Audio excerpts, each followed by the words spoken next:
It's Friday, December 31. This is the news on PBCJ. I'm Gabrielle Thompson. In an effort to improve safety in public transportation, the Transport Authority has launched a training app for private passenger vehicles, PPP drivers and conductors. The initiative is a partnership between the government and private stakeholders. BCIC is the main sponsor, and Managing Director Peter Levy said the insurance giant jumped at the opportunity. BCIC is excited and proud to be partnering with the Transport Authority and Edifocal in launching this innovative driver training app. It was 2018, Gordon, that we signed it? 19. Okay. That we signed a tripartite agreement with those two entities. And BCIC is a company that wants to create excellence, not just for ourselves, but for our customers and our business partners, and indeed for our country. We were then, and we remain committed to this initiative that takes a major step forward today. Local tech company Edifocal is the developer of the app. CEO Gordon Swaby said the app can make an impact on greater road safety compliance. In the same 2018 remark by the minister, he mentioned that only 30% of operators possess a Transport Authority badge. And it is our goal, as in Edufocal's goal, in partnership with the Transport Authority and other stakeholders, to move the compliance rate from 30% to, should I commit to a number? But it is our goal to get at least 80% compliance within 2 years. Portfolio Minister Robert Montague also expressed hope that the app will help to reduce road fatalities. This app, it forms a part of a wider program that we have here at the ministry to treat with road safety. Because year after year after year, we hear of the road safety numbers, and we are encouraged to wear your seatbelt and to put on your helmet and to slow down and to not to text while you drive. But somehow that message is not getting through to our people, because year after year we have an increase in road fatalities. The app was launched at the Kingston offices of the Transport Authority on Wednesday. COVID-19 self-test kits will soon become available commercially. Health and Wellness Minister Dr. Christopher Tufton said that once importation approval is obtained, the government aims to purchase 40,000 kits in the first instance. They will be distributed to critical sectors, starting with the tourism sector. This initial cost will be approximately $56 million. The kits have been given emergency authorization for primarily personal screening that will allow for individuals to assess themselves, their families, or co-workers. Dr. Tufton made the announcement at a ceremony at which 500 COVID-19 home testing kits were donated to the Jamaica Hotel and Tourist Association, JHTA, at the Montego Bay Convention Center in St. James on Thursday. Brace for increased light bills in the new year. More than half of the charges on monthly electricity bills are fuel charges, and those charges have seen a 32% spike in the last 10 months. In early December, the Jamaica Public Service Company, JPS, warned customers that increasing fuel costs will result in higher electricity bills in coming weeks. The company says this is unavoidable owing to international surges in fuel costs.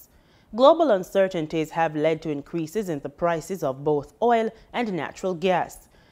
JPS further noted that the increase in fuel costs has been compounded by the devaluation of the Jamaican dollar. JPS is projecting that this situation could continue through the winter months. Spur Spices Jamaica Limited wooed potential investors at a briefing held on Wednesday, December 29, the day of the opening of its initial public offering IPO. The IPO is slated to close on January 19, 2022, unless extended or closed on an earlier date. The sauces and seasonings manufacturer is seeking to raise up to over 300 million Jamaican dollars at a price of $1 Jamaican per ordinary share. Spur plans to use the funds raised from the IPO to fund capacity building, innovation and expansion, along with liquidating existing debt. A portion of the proceeds will be used to fund the invitation and listing expenses associated with the IPO, which is not expected to exceed $25 million. Speaking at the briefing, CEO Albert Bailey positioned Spur as a valuable prospect for investment. Spur is a Jamaican company specializing in the production, distribution and sales of premium quality ready-to-use marinades and sauces, primarily for export. In today's extended business report, financial coach Denise Williams outlines the importance of prioritizing your credit profile. This plus our usual market updates.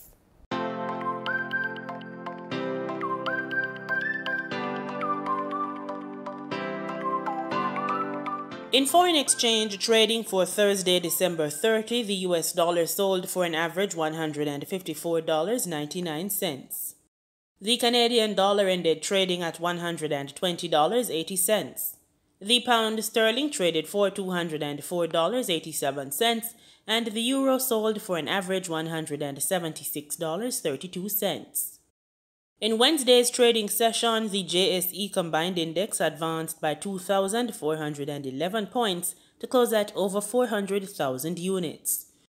Overall market activity resulted from trading in 93 stocks, of which 45 advanced, 32 declined, and 16 traded firm. The Junior Market Index advanced by 40 points to close at over 3,000 units. Stocks advanced for Access Financial Services Limited, AMG Packaging and Paper Company Limited, and Barita Investments Limited. Stocks declined for 138 Student Living Jamaica Limited, 1834 Investments Limited, and Caribbean Cement Company Limited. Trading firm were CAC 2000 9.5% preference shares, CAC 2000 Limited, and Community and Workers of Jamaica CCU deferred share. Carreras Limited was the volume leader with over 62 million units, followed by Proven Investments Limited USD with over 14.2 million units, and Grace Kennedy Limited with over 10 million units.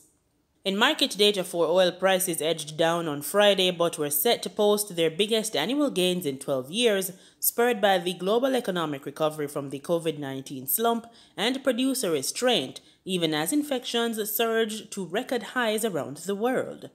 Brent crude futures fell 3 cents to $79.50 a barrel. West Texas Intermediate crude futures dropped 10 cents, or 0.1%, to $76.89 a barrel. Brent is on track to end the year up 53%, while WTI is heading for a 58% gain. This is the strongest performance for the two benchmark contracts since 2009, when prices soared more than 70%. In this week's edition of Financially Focused, financial coach Denise Williams gets personal, sharing how her credit was damaged by emergency medical debt and recalls an adventurous tale of credit card fraud involving wedding debt where she wasn't the bride. Denise says too often there's talk of investment, savings, and the like, but credit profiles are usually not a part of our day-to-day awareness in financial planning. She wants to change that. When it was time for me to get a loan in 2016, my credit report was pulled and it was 62 pages long, like a book. I was in shock. And, I never knew the detailed level of information that the credit bureaus had on me. So I knew I needed to immediately get a plan to get control of all aspects of my financial life. In 2018, a banker called me to say there was some unusual activity on my credit card and I need to visit the branch. I was already burdened by medical bills and other debts, and I went to the bank with a heavy heart because, I'm very solutions oriented, and I thought that, I'm chipping this down. And, working in investment banking, helping my clients to also pretty much do the same thing, because many of us are in the same boat. I didn't expect to hear what I heard. It was remarked that, clearly I had overspent on my wedding. And I'm like, excuse me, what wedding? Apparently, my card had been swiped. I probably went to the gas station or something, and a duplicate was made. So someone with a duplicate credit card went to a wedding dress boutique. They went to a wedding center for the nuptials, a supermarket, probably to feed the guests, I don't know, a gas station, and a very high-end North Coast boutique. Okay? All using my card. Here's the thing.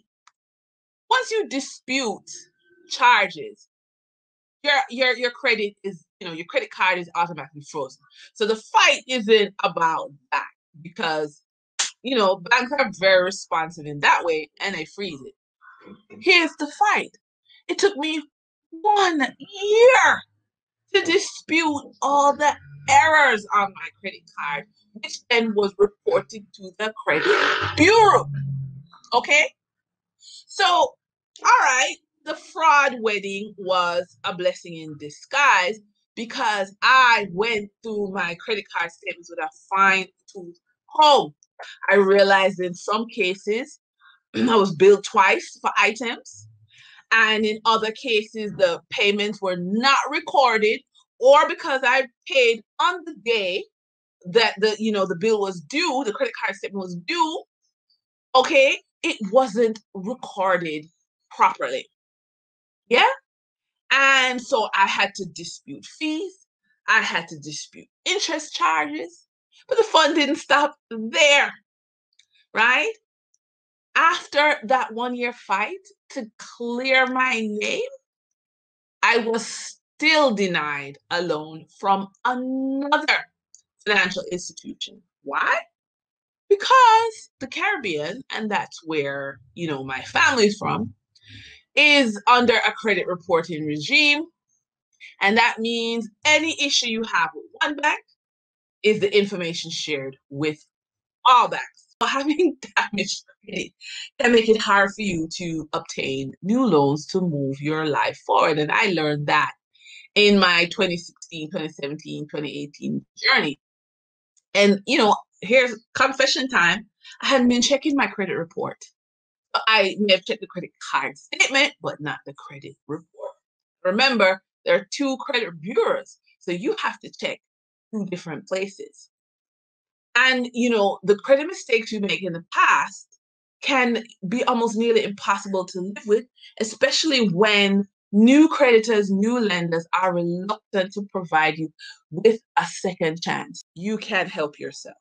You are not dependent on, paying a fee to someone when you are in a position to work it out on your own. So how does that work?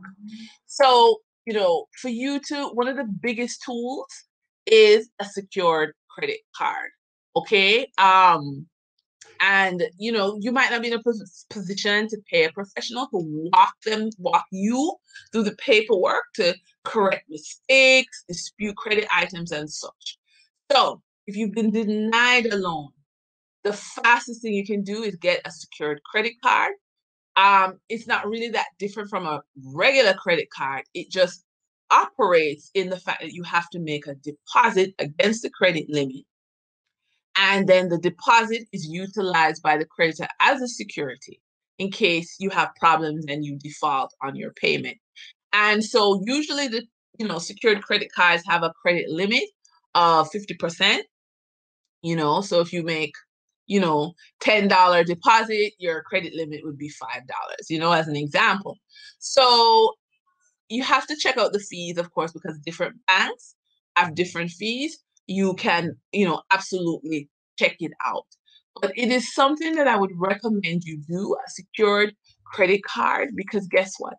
As you manage your payment history and rebuild your good name, you are then, you graduate from the secured credit card into other credit facilities. And so, it's just really important to have a plan of action. That's what I would really recommend that you do. Thanks, Denise.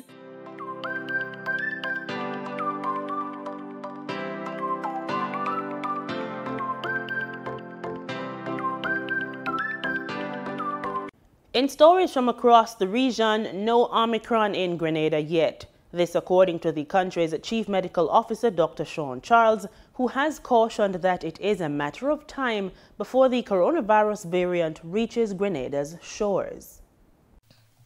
As Grenada continues to see a spike in its COVID-19 cases, recording 61 new cases on December 29th, bringing the number of active cases to 188. Chief Medical Officer Dr. Sean Charles says that so far samples sent for testing at the Caribbean Public Health Agency CARFA for the Omicron variant returned negative. All right, so far from the samples that we have sent to the Caribbean Public Health Agency, we have not yet identified a case of Omicron.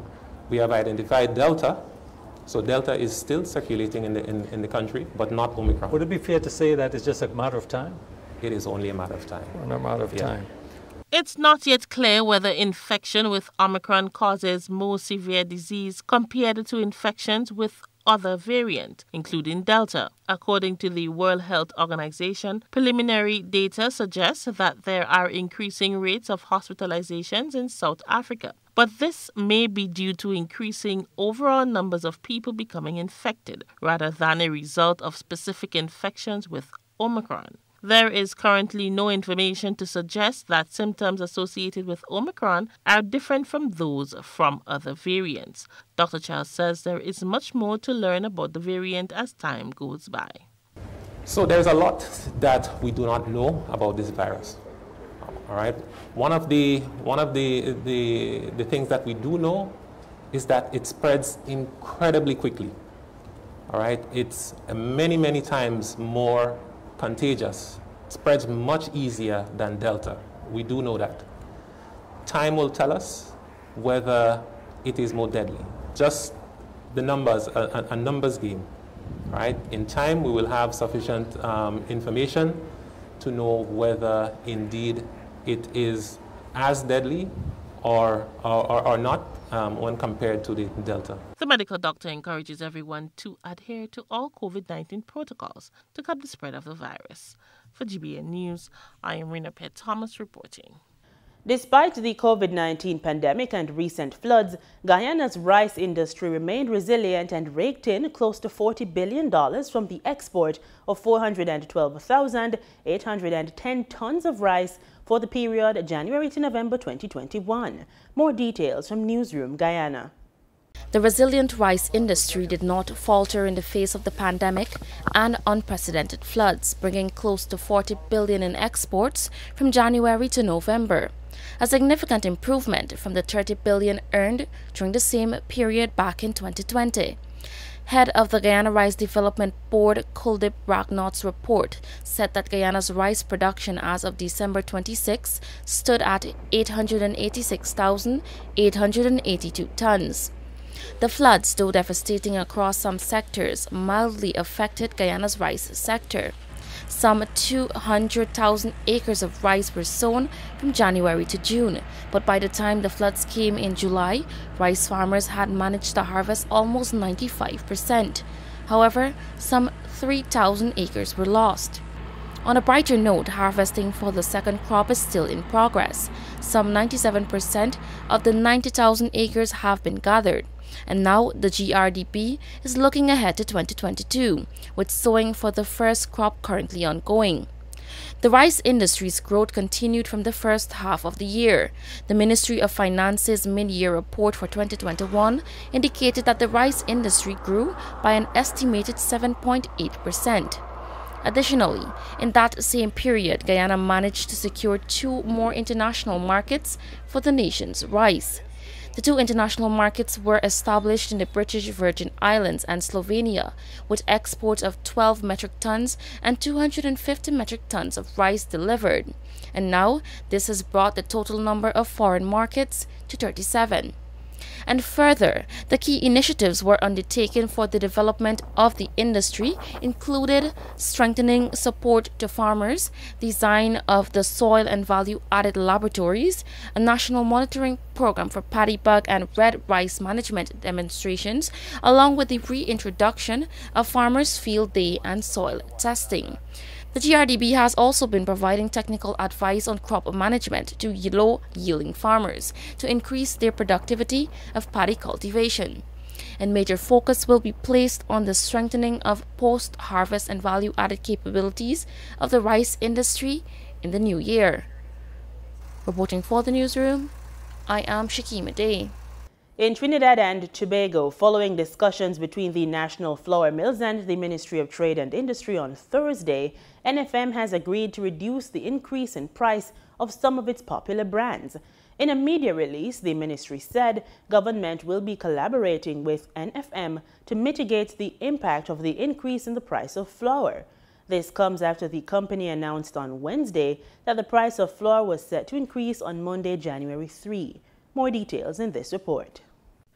According to the Ministry of Trade and Industry, after discussions with the National Flour Mills on Thursday, NFM has reviewed the proposed price increase for Hibiscus flour, the brand that is used by significant segments of the population, and agreed to reduce the increase of all sizes of this item from 19% to 10%. NFM has also agreed to limit the increase in the retail price of Ibis flour, its flagship brand, to 17%, down from 19%. The ministry noted that the increase in prices has expectedly been attributed to increased supply chain costs and substantially soaring commodity prices. While the decrease will affect the company's margins, the company has committed to exploring all possible avenues to see how and where it can eliminate other costs to maintain commercial viability. The ministry said the company has given a commitment that should the price of wheat fall, it will reduce prices to ensure that consumers benefit from the reduction and continue to get the best value for money. NFM has said that the price of spring wheat has moved from as low as US $5 per bushel in 2020 to as high as US $10.91 per bushel this year, more than 100%.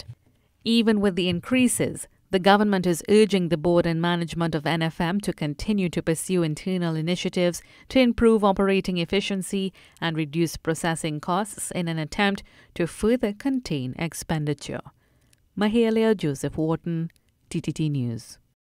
In sports, we're in the creases with cricket. Off-spinner Andre Amory pulled off a brilliant 4-wicket haul, but that couldn't save the West Indies under-19 from a narrow 1-wicket loss to South Africa in Kingstown, St. Vincent on Thursday.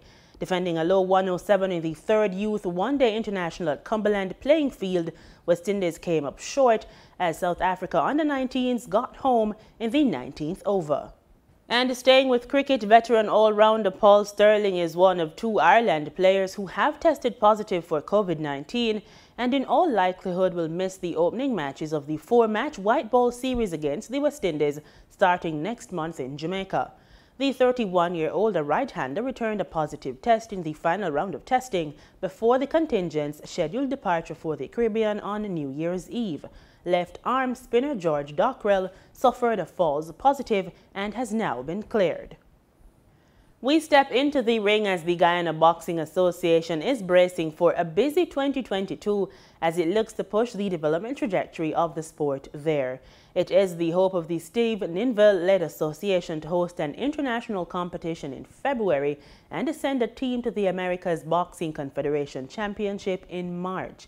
Ninville further pointed out that plans are in place to work closely with other Caribbean nations to fast-track the developmental process in 2022 and beyond. We'll also be working on preparing our team for the AMBC Championships, which will be held in Ecuador in March. With that, we expect to have an international competition here. I mean, when I say here, that is with all the COVID protocols in line, and we still have to wait to make sure that is. In March, in February, we should have that international competition, which will give us some preparation for the AMBC Championship. And we are working closely with other Caribbean nations to make sure that we fast track activity in boxing. There are several Caribbean countries who will want to come here to have their fighters prepare, but we are also working with them as to have a system of how we do our preparations. I'm glad to say that the president of the Trinidad Boxing Association is also very much a part of our developmental plan. Trinidad has some of the best boxers in the English-speaking Caribbean. That could have been seen when they won a bronze medal at the last World Championship. So we are putting our heads together, Guyana, Trinidad, St. Lucia, and several other Caribbean countries, in order to make sure that we have a developmental plan that is across the board, and that we do not work in a haphazard or an ad hoc way. It's a collective approach that we're having towards developing this boxing. And with that, we bring an end to the newscast for today and for the year. On behalf of our entire production crew, we say thanks for making it PBCJ in 2021, and we take this opportunity to wish you a prosperous 2022. Keep watching and stay safe.